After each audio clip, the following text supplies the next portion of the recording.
We've talked a bit about creating a new zone around Bergamot Station. What other areas in the city of that 1.2% of the city that's slated for some sort of change and new districts, where else in the city are you thinking about making a new conception? Well, again, as you mentioned earlier, there is a connection between transit areas and having some density. I mean, it's just logical. If you think about the areas that work the worst for traffic in the country, they're completely suburban areas with cul-de-sacs, where they're single-family homes and they have one road rather than a grid, and they have no transit. Those are always the worst traffic areas throughout the country.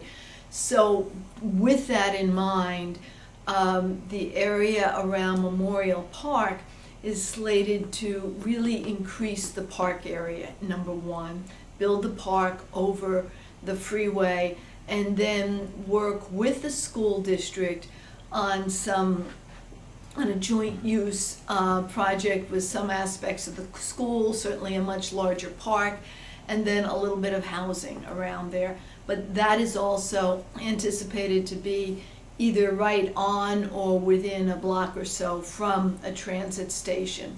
The third area is... Where would that transit station be? Well, right now we are waiting to hear back from the construction authority as to whether it would be on Colorado or on Olympic. But it would be right in that, well, whether it's right there or a block or so away, it would be right in that area. The third area with the transit station, of course, is downtown.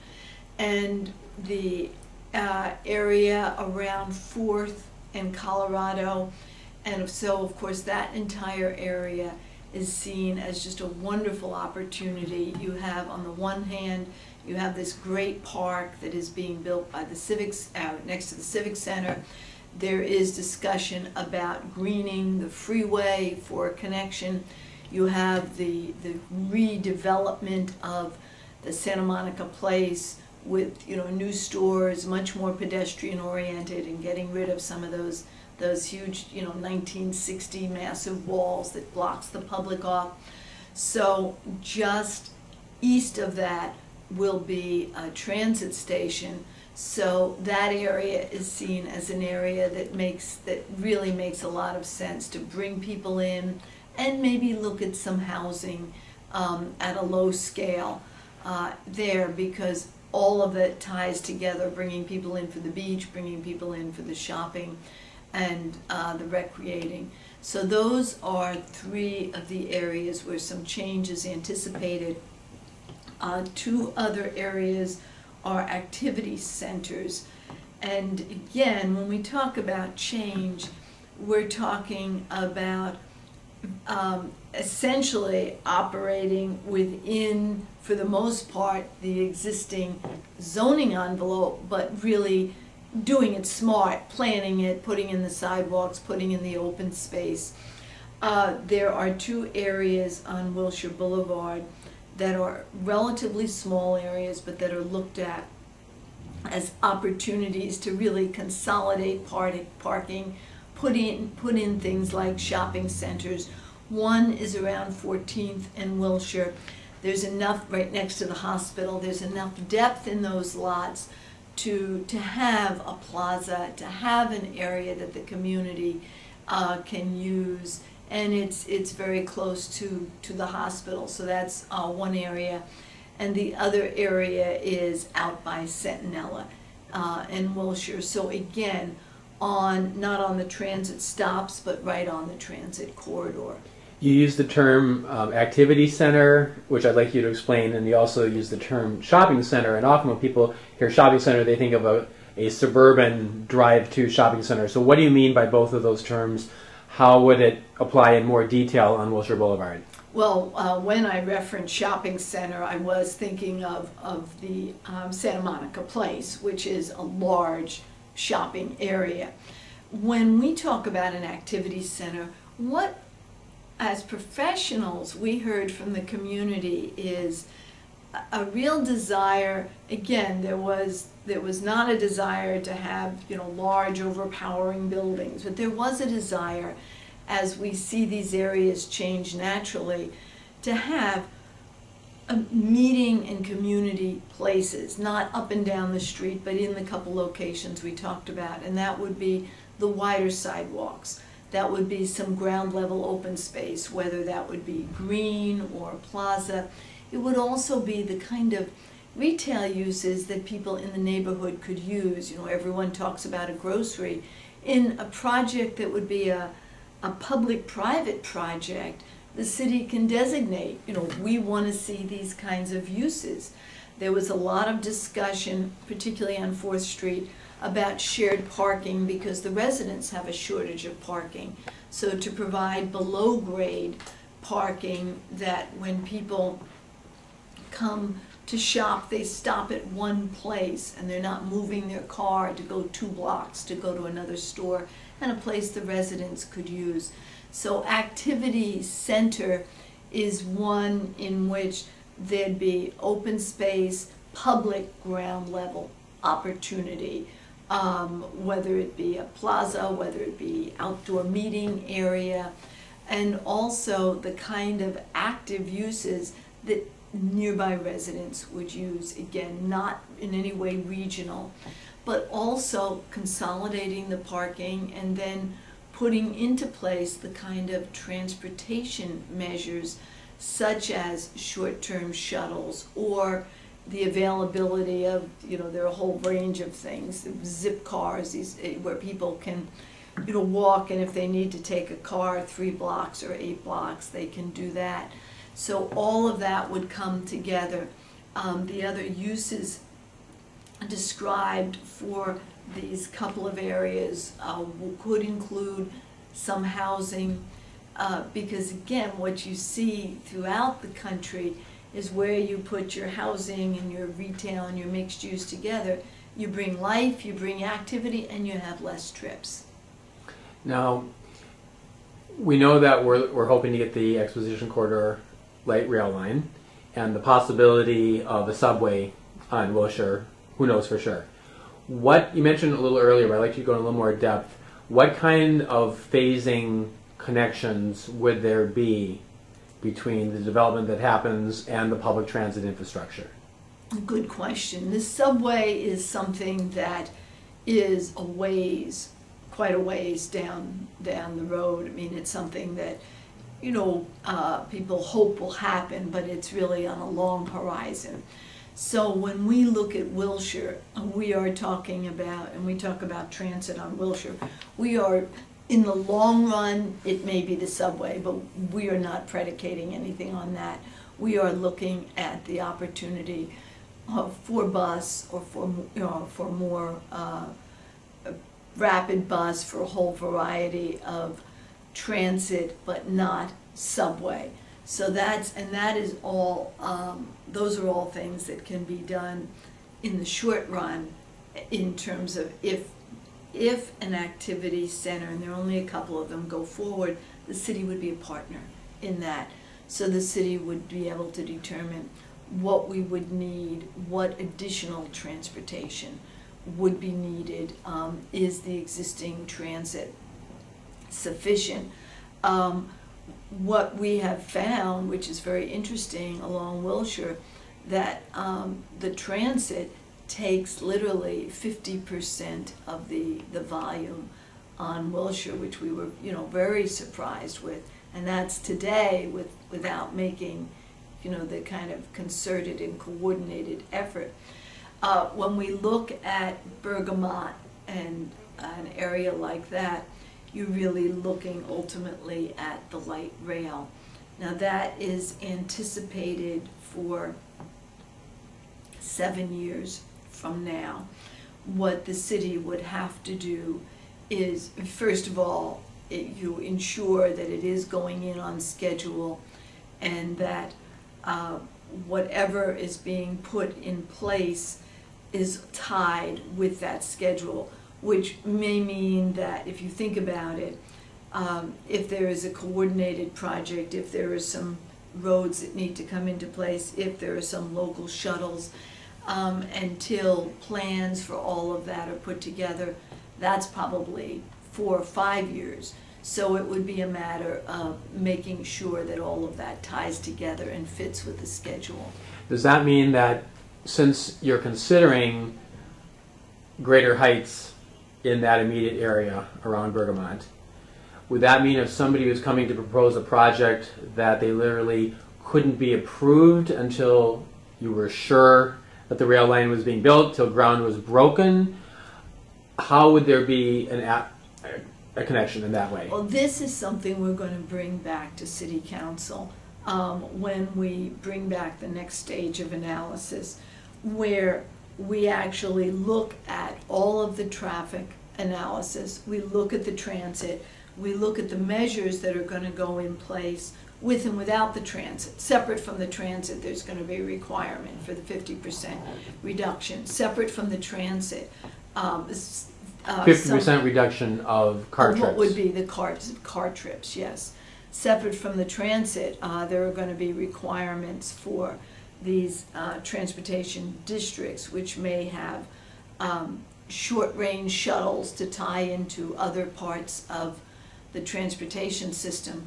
So all of that we will put together and bring back to council so that council can look at, okay, if all of that is done with the transit, you really should be decreasing trips. If all of that is done and the transit is 1 or 2 years off, would you be in a situation where you are not doing any greater impacts?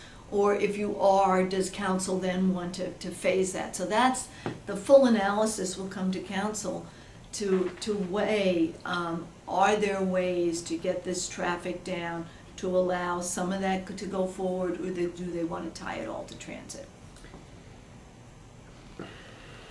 And again, the issue there is that you're not talking about a great deal of difference in time, but the commitment to the community is the no net new trips. Let me return back for a moment to Wilshire, and the transit on a subway would be helping people coming in regionally. Yet you spoke of activity centers at not being regional draws. Yes. So in terms of phasing on Wilshire, it seems from what you're saying that density around activity centers wouldn't necessarily need to be as predicated on having regional transit there as, say, maybe the downtown would be, an expansion around 4th in Colorado. A good point. And first of all, when we talk about density, remember, we're basically talking for almost all of it of what's allowed today, because the community was clear they did not want great increases in density, even though arguments could certainly be made that transit's more efficient where you put more density. That was not a general direction the community wanted to go. On Wilshire, the expectation is that whatever to the extent there's any office and whatever the retail is, that it is really to be focused locally and not to have the large floor plates that you would get with regional serving. So Wilshire is not, we're not looking at a regional serving. In terms of Bergamot, you're not really looking at regional serving. There will be more jobs. There are a lot of jobs out there, and there will be some in the creative arts. So it is, how do you get people by transit to those jobs? But across the board, the general feeling was that the people desired more local serving uses, and part of how you control that is just the floor plate. You know, you don't, if you wanted a regional Walmart or something, you would have a huge floor plate. If you wanted a local use, you would have a 10,000 square foot, maybe for a grocery store, rather than a 40 or 50,000. Does that mean that there currently aren't a lot of buildings with a floor plate that large, or that you'd be preventing future consolidation, or simply new buildings wouldn't be allowed to be that big? It would be the combination of all of the above with the new zoning. it would be new buildings, obviously, and someone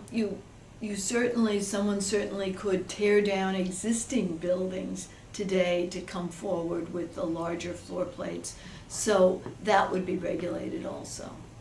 Because the clear message that everyone was consistent on is, yes, we want to have jobs, yes, we want a diversified economy, and here are a couple of strategic areas we think we can have some jobs in terms of coming down our boulevards. We do not want regional serving, commercial or regional serving office. Let me switch for a moment, particularly into our neighborhoods, where you've talked about wanting to conserve and protect neighborhood character, and there's a goal of having adaptive reuse, not necessarily tear down. Yet the land prices are so expensive that there is an incentive to tear down and build anew. How do we get to adaptive reuse compared to tear down and build anew with the cost of land? Well, that is where the regulation and the general plan make a big difference. One of the things that the preservation community cared about was what's called the transfer of development rights. And that is, if someone invests in adaptively reusing an existing building or invest in preserving a historic building rather than tearing it down, that the development rights that could have existed could be transferred to another site that obviously people would have to be in agreement as to where it could be transferred. So that was one addition that they cared very much about. The other, I mentioned earlier, there's no requirement for ground level open space. So part of what you see are these wonderful old... Currently, there's no requirement. Currently. There's requirement for open space, but it's not at the ground. So you see these wonderful old multi-family apartment buildings with big courtyards. And in addition to the land prices, if they tear it down, they can fill in all of that existing open space. So part of it is putting regulations in so that there is not, so that we're not incentivizing people to tear them down, which we are today. And then the third is putting, we say a conservation district, but it's a combination of things. One is a conservation district that really creates a whole set of criteria and public input in terms of demolition. But the other is creating an envelope. This is something that will be involved. This will take some time working with the various neighborhoods throughout the city. But what is an appropriate building envelope? A lot of people feel that even in some of the, again, very definitely in the multifamily neighborhoods, that what goes up where the trees are taken down and the zoning is, the envelope is built out from, to meet just the zoning setbacks is not appropriate. Of looking at what is, if a neighborhood is generally 2 stories and stepped back with a yard, what is an envelope that's generally compatible and consistent? So it's those tools, an envelope, looking at the demolitions, creating the requirement for ground level open space. There are, in the general plan, which this is much more detailed than you usually have, we've identified step backs from every residential neighborhood to commercial, so that you don't have what you see now where buildings come, the commercial district comes right up to the residential, and you'll go from a 2 or 3 story residential up a couple stories, that all of that has to be stepped down. And what does the step down, step back mean? There's a graphic we have that might be good for you to show, but it basically means that if you had a building that was 45 feet in a commercial area and everything in the residential area is 35 feet, there would be a required stepping down of that building so that the center portion of that building may be 45 feet, but as it gets within a certain distance of the residential, it has to take that mass out so that you're not going from let's say a 35-foot building right up a floor. That would be stepped down, so you would define. So each floor might be a little further away from right, the from the residential. When you get into the ordinance portion of this, if the council approves the general framework for the land use and circulation element, what kind of decisions, like for example, you mentioned scaling particular neighborhoods, what kind of decisions will happen in the ordinances, and between now and when that happens, how does the vision of the plan either be implemented or not implemented? Should there be a moratorium of sorts or something else? Are the existing rules in place until everything is changed? This is the toughest question of all, because, as I mentioned earlier, people in the community, whether it be people in nonprofits or people interested in preservation or just neighborhood groups or business owners, their visions are not that far apart. People clearly have talked about all the things we've talked about today and how to put that together. The great concern is not wanting to see projects take place that don't provide any of these benefits, of these protections that are out of scale. So really 3 steps. First of all, what we're doing right now at council direction is taking all of this, looking at the transportation impacts. As you said, what will be the traffic impacts? How can they be changed? Looking at that, what are the economic impacts? In other words, when the city says we want to see workforce housing and we want to see a park on your site, or else you can't go above 2 stories, even though today you can go higher, does that work? So that's one of the things we're doing. We're also looking at, so that's what are the impacts, what is the modeling, how will it all work? Concurrently, we're looking at what are some things in the interim that can go forward. A traffic impact fee is something that can go forward in the interim. In the industrial areas, there's now a requirement for development agreement, which gives the community and the commission and the council complete discretion over projects. There may be, as all of this comes back in the late fall, there may be a desire to do something so that, to get some ordinances passed so that in the interim people are not seeing projects that really are not consistent with the city community's vision. On the other hand, we'll see projects that come in now that half of the site may be a parking lot where the building turns its back onto the street and it does not create any kind of pedestrian environment. In a case like that, we will say, here's what the community is expecting. This does not reflect what the community expects. In projects that have, certainly if they have a development agreement where it is completely discretionary, they will, work very hard to address the concerns and work with the community.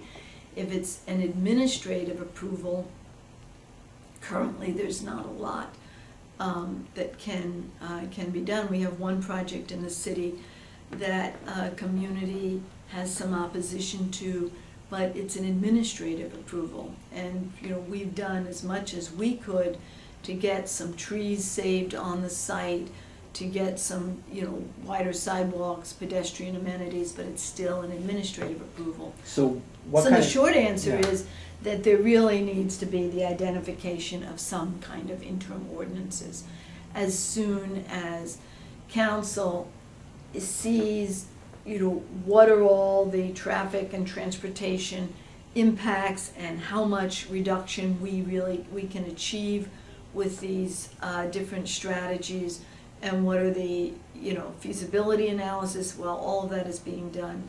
I think there'll be a desire on the council's part to direct us to put in interim ordinances.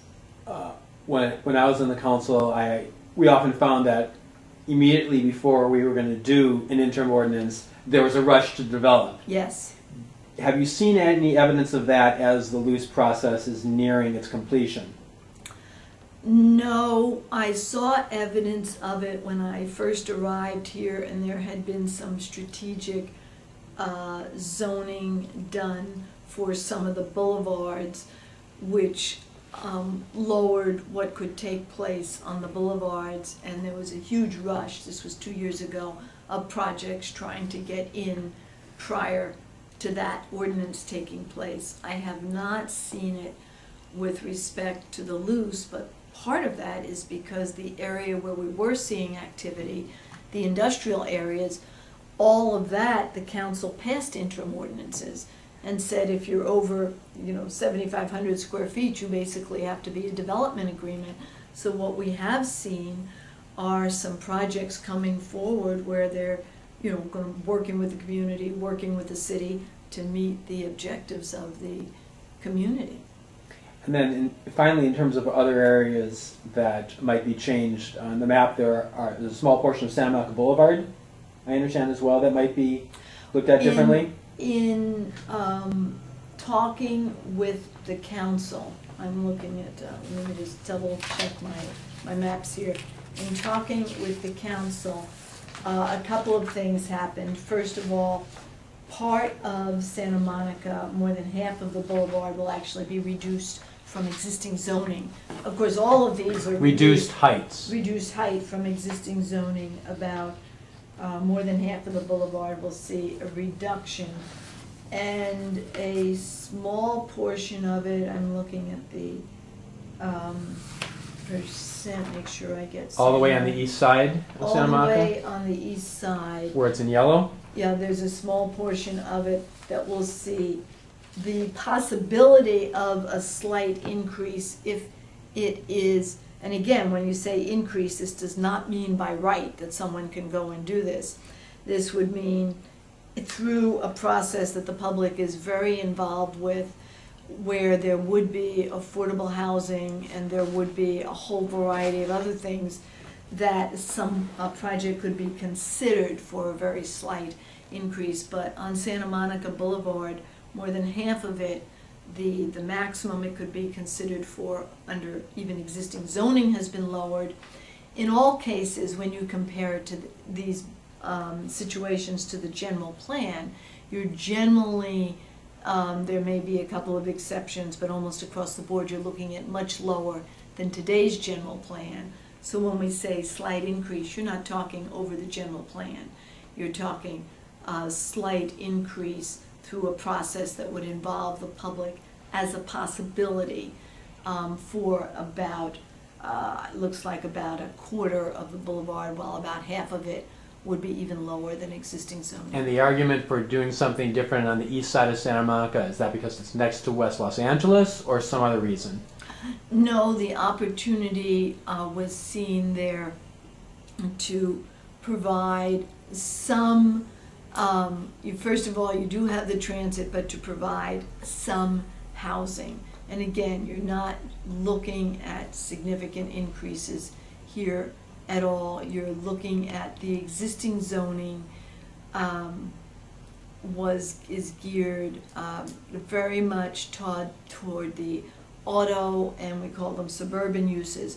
The city very much wants to keep the auto dealers, and so the general plan is supportive of that, but with a different look, with a look that's a little bit more pedestrian friendly, and with a look that could include one level of housing above it.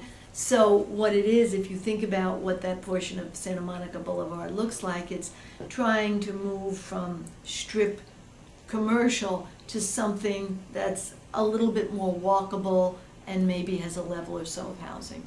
All right, now I'd like to go up to the big conceptual level, and broadly speaking, what is the philosophy behind the idea of public benefits on the widespread scale that underlies this plan? Why are they justified?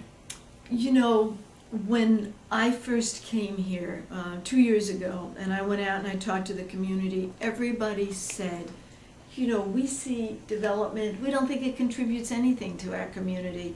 Why should we even have it? It doesn't contribute, it doesn't fit in, it causes traffic, it doesn't provide any benefit to us as residents. And it was out of that concept that and then the other thing we heard was, plus we don't have any say over this. Projects come, we don't have early input, and many of the projects, while we may voice our opposition, we hear that they have to be approved. So it was the combination of how do you set up a system that gives people input, that gives the community a voice in terms of what they want to see, and then how do you ensure that if anything is built, it contributes. So we did look around the country, and what we were seeing in some major cities was there are many names for it. You could call it public benefits, you could call it performance zoning, but the idea is that you have a low base that you can do by right, as opposed to today we would have a higher base that you can do by right. And then above that, everything else enters a public process. And everything else has to conform to the community's expectations. And that can be anything from, we want a wide sidewalk, we want a public plaza, we want workforce housing, we want a green building, we want mom and pop. But even within that, and one of the council members said it very well, the bar would be set so high that you would still have the public input in terms of what the expectations are, but then the public input in terms of, does, in this situation, are these benefits, do they really meet what the community wants, so that what you're doing is giving a lot more involvement, a lot more opportunity to form what kind of community you want, and also the opportunity to really basically say, Santa Monica is special. You are not going to come here unless you conform to Santa Monica, and unless you contribute, and unless it's something that we think is worthy. That is a different philosophy, and that was what we heard, and that's sort of the basic philosophy of moving from just saying, here are the uses and you can build the uses, to here are the whole set of expectations, and here are the kinds of things that, and here's the kind of process. It's not just that there would be benefits, there's a whole different process, a public process. Is that the kind of approach that only communities that are as situated as favorably as Santa Monica are can undertake? Sure, I don't want to, I was going to use a couple of communities in the Rust, we'll say in the Rust Belt. Certainly if you're in the Rust Belt, or certainly if you're in an area even in California where it's right now in a weakened economy where you can't even get a drugstore, a community would not take that approach. It is communities like Boulder, it is communities like Santa Monica, it is highly desirable communities, Berkeley, places throughout the country that are unique, that can say, you know what, we are special and we want to stay special, and we want to dictate. We want to be proactive. We don't want what happens to our future dictated to us. So yes, it's in environments where they are highly desirable that the community then can really have a much greater role in defining its future. And then in terms of the community defining that future, we're very blessed to have a significant number of community activists who pay attention, follow the process, and come out and speak. Yet, let's say that's 1,000 people. There's another close to 90,000 people in the community. if you're making these benefits contingent in part upon public input, how do those other 90,000, in addition to the 1,000 that we're already blessed with, get involved in that process? Is there something as part of this land use element that will ensure or promote that that's going to happen? It's a great question, and it's what all communities, first of all, you need community involvement to keep a place special, because you need, ultimately, the community really is the one that gets to say how, the community is the one that says how we want to look in 20 years, and that's what's reflected in the plan. As you know, we've discussed, we did tremendous outreach and probably had over 5,000 people involved at some level, through workshops, through flyers, through mail-outs, through going and meeting with groups.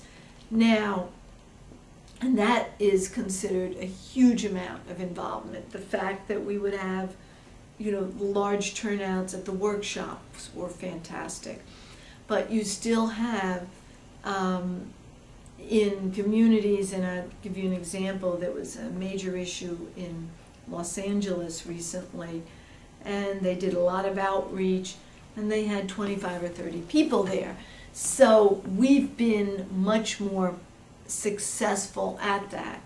But with that said, as we go into the next steps, the first step obviously was this, getting the vision and getting as much input as possible.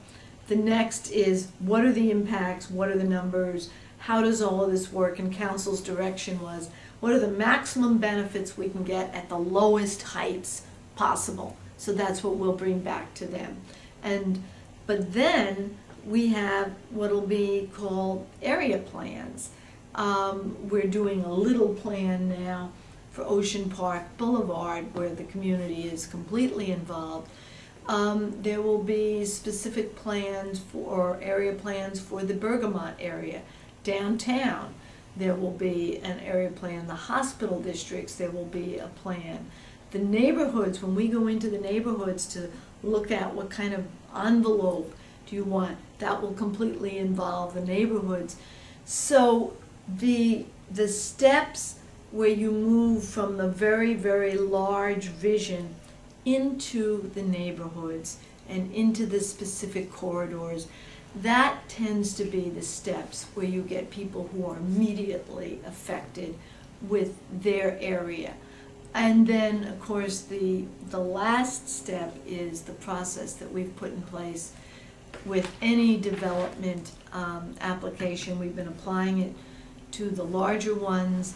This process will apply it to a much broader range, where we go out to the community in the very beginning so that people are aware. We do massive mail-outs so that they're aware very, very early on that something is happening and they have a chance for input. So with all of that, there still should be an ongoing outreach. And when I say education, not us educating the community, but the community educating us, so that you, through either the area plan or the specific project or the larger general planning process, that you start to involve larger and larger percentages of people. How long do you anticipate it will take for area plans to be developed, given the backlog that I recall from your department here? Do you have the staffing to do those? And the question I asked before about what happens with in the interim, and you mentioned interim ordinances until a lot of things are in place, how do you anticipate dealing with the gap in time before the area plans are fully developed? Of course, no planning person who is trying to pull all this together would ever say that we have the adequate staffing. But with that said, the council and the manager and the commission have been very supportive. We have, what we would hope is that to really have 3 tracks, 3 trains running. One is we have to proceed this year on all of the environmental, traffic, transportation, and then come back to council. The environmental impact reports? Yes, in the winter, and say, here are all of the impacts. Here are, if you go 45 feet high, here are the maximum benefits you get. If you go 30 feet, here's what you can get. And then let council decide, okay, here, because they asked us to study a range. Then they decide, here's what we want you to have as the draft, the final draft, and then the final EIR. So that will be taking place this whole year. Concurrently, we are going to try and do a couple of not specific plans, but area planning. We need to look at Bergamot because that's where there is pressure, and we need to involve the community in exactly how all the things that people want. Where will we, if we're going to have open space, we can't leave that up in the air. We have to say, here's where the open space is going to be. Here's where the bike paths are going to be. Here's the little bit of area that'll be neighborhood serving. So we'll be looking at that area. We also, there will be work started on downtown, moving into a specific plan for downtown. And we will be doing some analysis and coordination for Memorial Park. And then, of course, the community services will be actually doing next year a park plan for Memorial Park. So there's a lot of coordination with different agencies that will take place to coordinate with the transit, to look at the impacts. How do we pay for going over the freeway? And there are a lot of when you say going over the freeway, you say covering the freeway with to a create park. parks. How do we pay for that? So those we have got to concurrently, and then the one area that I did forget to mention is Pico Boulevard. There was a lot done at this stage, at the land use and circulation element stage, but now, and we'll be starting this in the fall, now we'll take all of this, in which we did have involvement, and go out and involve the community in the detailed corridor plans for all of the specific areas along Pico. So Pico will be going forward, Bergamot will be going forward, the combination of work that we do, the redevelopment agency, certainly community and cultural services, all of that work will be moving Memorial Park forward. Right now, community and cultural services is the lead, but we are participating, as are other agencies, in a more detailed plan for the Civic Center. So you really have, when you do a plan like this is not something you do a plan, you're done with the plan and there it is. That's just the beginning. To start working with the neighborhoods, what do you want for your development envelope? Where do you want a conservation district? That will have to take place. What are some ordinances that we can put in the interim? How do we put these transportation demand management programs, which are critical even if there was not another house built, because we have to reduce existing traffic. We've been given a position to help with that. We'll be advertising that position, hiring someone in the next couple of months to start to go out to specific areas and put the transportation districts in place. So what you have is really a several-year process. You take the expectations from something like this, which is the community's expectations, and you start to try and integrate them into everything you can, wherever you can, as quickly as possible. But the overall process, the areas that have pressure on them, you try and do those first. How frequently does state law say a city should update its general plan? Or is there a set time? Well, in theory, you should be updating a general plan. Some places do it in 10 years. It's usually communities do not wait.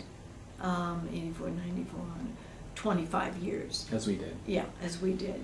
I asked that because the timing that you're talking about suggests a long rollout time before even the full depth of what this plan means is written into ordinance. And then it first starts to have to happen. So it seems like this is actually something that's more likely to play out over 20 years or so. Well, rather than, do you anticipate coming back in 10 years? What I would say is plan should be a living document.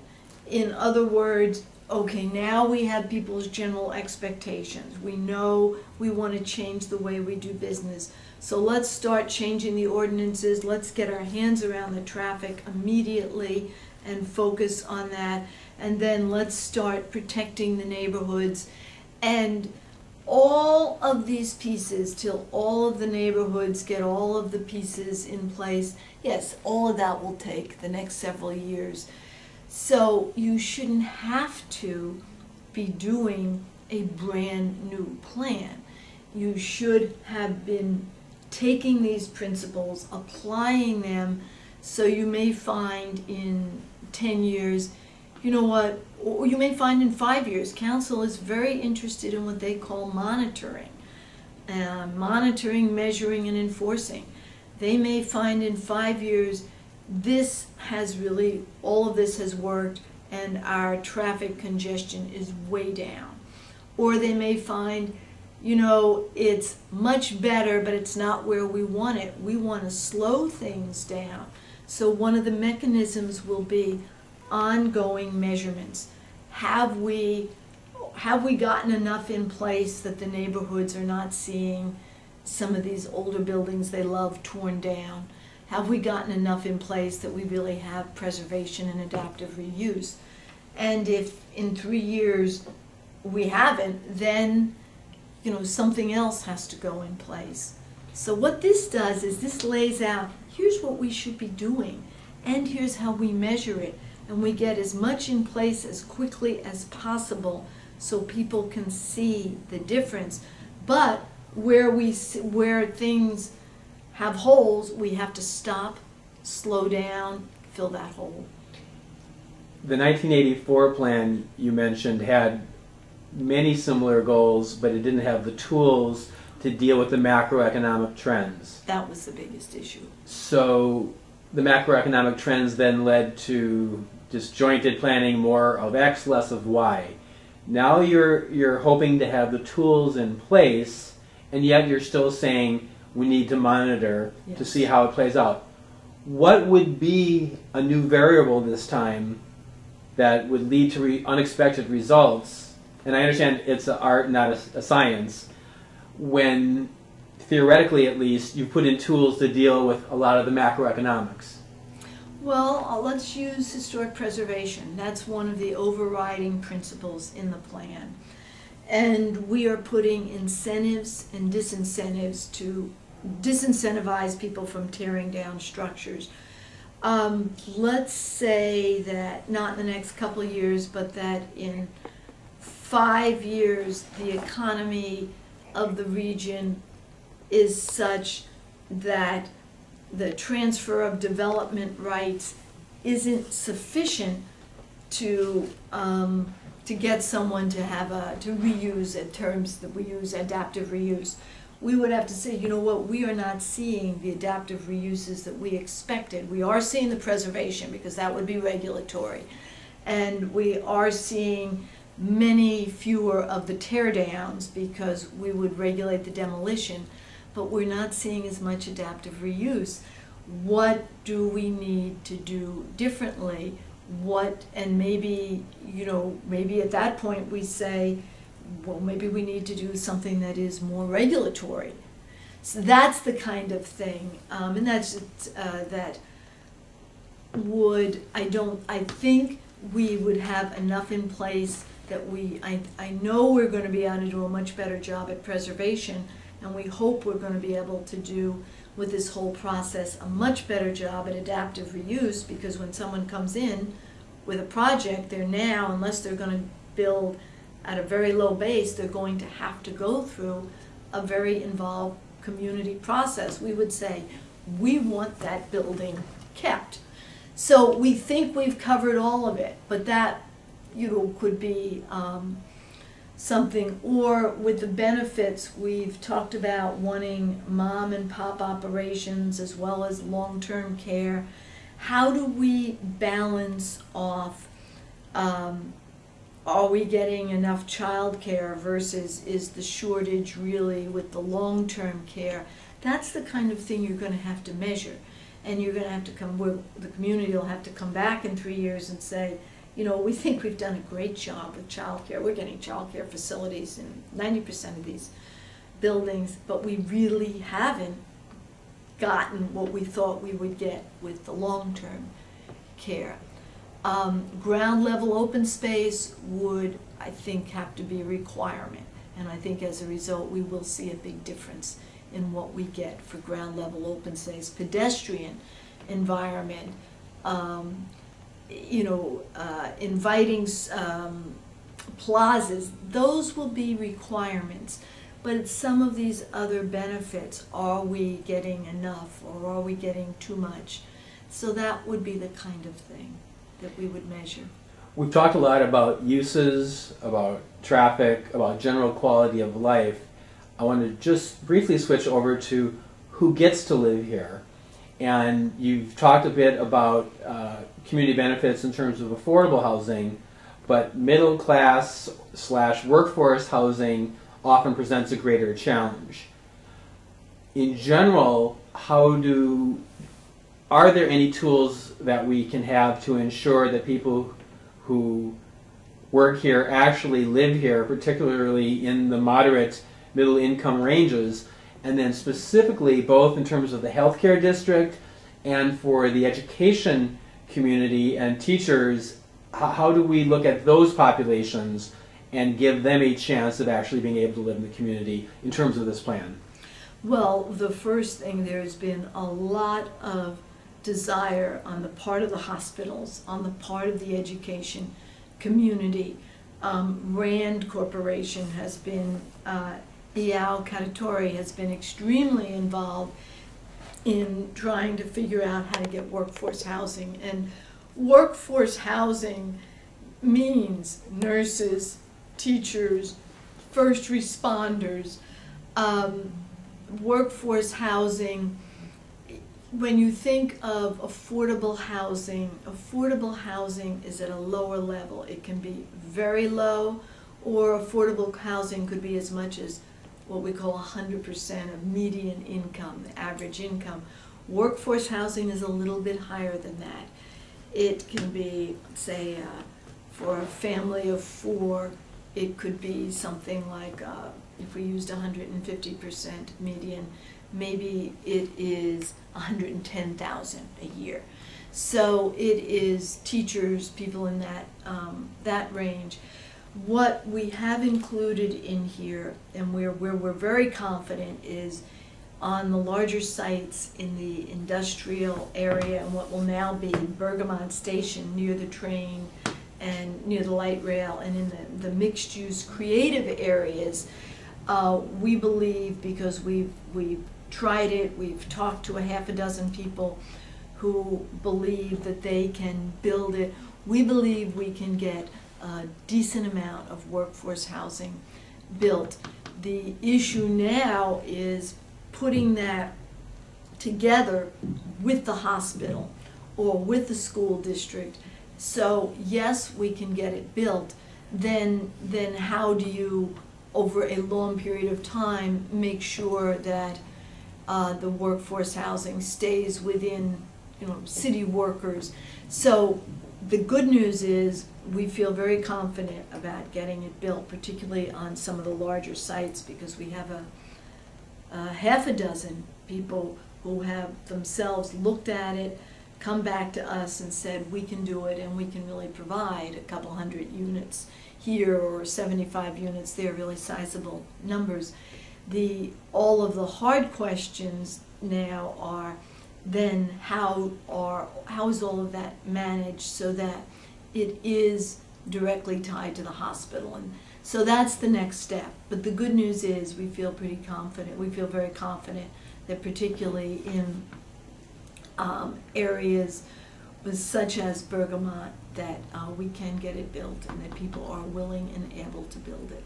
Do you think you would be cracking new legal ground in terms of trying to truly dedicate this workforce housing to specifically the people who are already in the city, or who already work in the city that need it? Is this untested area yet? Do you have to be very creative legally to pull this off? It's been done. It's being done around the country. Some places with good success, some places with not good success. Without, you know, where initially it's successful, but then over time, when there's transition, that's where the difficulties seem to arise. So we would have to do what we're doing with the community and everything else. Really identify where it has succeeded, how it has succeeded. And I think the greatest chance of success for the long term is when it is tied to some of the institutions. That's where you get the greatest success. I've only got a couple more questions, but one area you didn't touch on before in terms of a potential new district was the area around Lincoln and Ocean Park Boulevard. What is being conceptually contemplated at this point? This is the area, it's the Albertson site area. It's a large parcel and it's also a deep parcel. In other words, if you built 45 feet, you would, barely notice it from the residential above because of the topography. So, and what is that topography? The topography is that Lincoln Boulevard is much lower than the back of the parcel, which is residential above.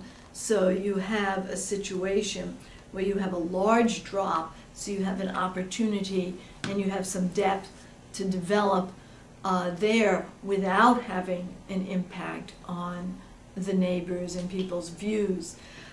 This is one of the areas that there was a lot of agreement on, and partially because of the topography, partially because of the desperate desire people have to have Lincoln Boulevard at least have areas of it where they can go. Everyone's the same. The people in Ocean Park want the same thing that the people in Sunset Park have when they go up to 17th and Ocean Park Boulevard, or that the people in Idaho have when they go over to Montana. They want to be able to walk, they want a pleasant environment, they want some choices, they want their neighborhood uses. So that area has been identified as an activity center, and that area is one of the areas, because of the topography, that really is a great opportunity. And part of what people have said is they would want anything that would include an activity center to include a grocery, which certainly can be part of what would be what would be identified, that if you are going to redevelop, you need to incorporate a major grocery. So the parking would go below grade, you would open a lot of that area up and have a variety of uses and have a center for the Ocean Park community.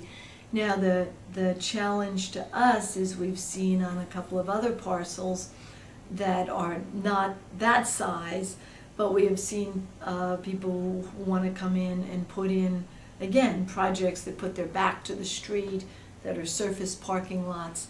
So the challenge to us is really going to be, how do we deal with it in the interim? And then would that have its own effect in the area plan for that supersized corner? What would be what public process would decide what mix would happen there? All of that would be public process. I think if there's anything that people need to take away from looking at this general planning effort is that the main thing that's changing, aside from having a vision, aside from the tools, and aside from really coordinating the transportation to try and really start to reduce those traffic impacts, is all of the processes. That when you do like I said, there is this larger general planning process. People will be involved in what are the benefits. People will be involved in what exactly how they want to see that zoning code drafted. Then when we look at specific areas like this site, there will be a specific planning for that. So you're envisioning a specific plan. I shouldn't for say that. That has a legal term, not a specific plan, but there will be an area plan that will involve the community for that specific that area. Block area. And then when a developer comes forward, it would be a developer couldn't proceed other than with a very base level of development without doing when I say public-private, they would need the city's support to put in the kind of infrastructure and what they need, and that's where the community would be involved. And I know that you're probably not predicting to this level yet with the plan, but is this something where you might do an area plan and then simply for a specific developer to come in and try and meet those public objectives to develop the entire thing, have subcontractors doing different portions? I mean, would you actually do the RFP process to say we did this super block? You know, there are a couple ways to do it. With the one way would be to ideally we'd like to get the detail for these areas with the communities done and out there. Another would be we've got quite a bit of detail here, so that if someone approached the city, then we would enter into a community planning process. So the ideal is always that the city and the community define it and then are in the proactive position. We've defined a lot of it, so it could be it could take place in the form of someone approaching the city, but whichever case it takes, it will be a public process, whether it's the RFP or the other. Quick pause here. In closing, California has passed a greenhouse gas emission reductions bill, AB 32, and it's asking cities to find ways to reduce their emissions. Does this plan provide models to actually do that? And if so, how do you actually quantify, because you're talking about what might be compared to what's going to be? Exactly. Yes, it absolutely does. One of the underlying themes is that the plan has to be sustainable, and we are right now putting together the kind of modeling that we would need to do so that we can measure in 6 months or in 1 year and then in 2 years what we have in terms of trips and what we have in terms of emissions. And so this will be very much, I think, at the state of the art or slightly ahead of it for the state in terms of the city will have the ability to measure a reduction in greenhouse gases, and when emissions. We're talking about measuring a reduction. For example, let's say that you did a transportation management district.